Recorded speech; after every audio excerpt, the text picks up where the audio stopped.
రాణిలాగా చూసుకుంటా కోట కట్టలేను గాని కళ్ళల్లో నిన్నే దాచుకుంటా రాత ఎట్లా రాసి ఉన్నా ఆ మార్చి నీతో రాసుకుంటా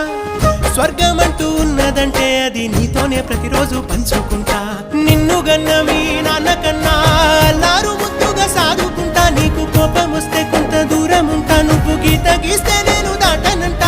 కంట నీరు కంటి రెప్ప దాటకుండా కాటుకై కావలుంటా రాంబాయి నీ మీద నాకు మనసాయనే ఏనాడు నిన్ను వీడిపోని నీడైతనే ఓ రాజు నీ మీద